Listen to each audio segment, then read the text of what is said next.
நஸ்ரியா பஹத்தோட திடீர் திருமணம் ஏன்? பாசில் விளக்கும். நடிகை நஸ்ரியாவும் மலையாள நடிகர் பஹத் பாசிலும் வர ஆகஸ்ட் மாதம் திருமணம் செஞ்சுக்க இருக்காங்க. இதை 2 பேரோட பெற்றோரும் முறைப்படி அறிவிச்சிருக்காங்க. ஆண்ட்ரியாவை காதலிச்ச பஹத்தும் மம்முட்டி மகன் துல்கர் சல்மானை காதலிக்கிறதா சொல்லப்பட்ட நஸ்ரியாவும் வாழ்க்கையில இணைய இருப்பது தமிழ் மலையாள சினிமால அதிர்ச்சியையும் ஆச்சரியத்தையும் ஏற்படுத்தியிருக்கு. இந்த திடீர் திருமண ஏற்பாடு எப்படி நடந்ததுன்னு பற்றி இயக்குனரும் பஹத்தோட தந்தையுமான ஃபாசில் அளித்துள்ள விளக்கம் வருமாறு. நான் சினிமா இயக்குனர்ன்றதுனால சினிமா நடிகர்கள் பத்தி எனக்கு நல்லா தெரியும். நடிகர்களுக்கு எப்போ எப்படி வேண்டும்னாலும் காதல் வரலாம். என் மகனும் ஒரு நடிகன், அவனுக்கு எந்த மாதிரியான பெண்ணை பிடிக்கும்னு தெரியும்.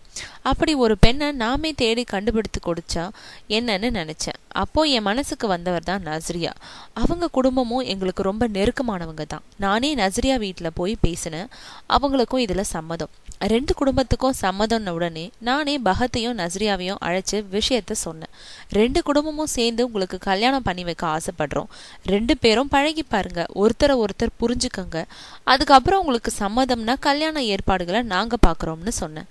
10 நாள் கழிச்சு 2 பேருமே வந்து கல்யாணத்தை எப்ப வச்சுக்க போறீங்கன்னு கேட்டாங்க. நாங்களும் வேலையை ஆரம்பிச்சிட்டோம். இது நிச்சயிக்கப்பட்ட திருமணம் தான்.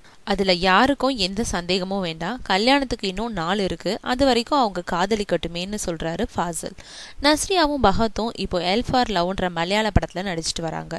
காதலிச்சு ஈகோவால பிரிஞ்ச காதலர்களை அவங்களோட பெற்றோர்களே சேர்த்து வைக்கிற மாதிரியான கதை தான் எல் ஃபார் லவ்.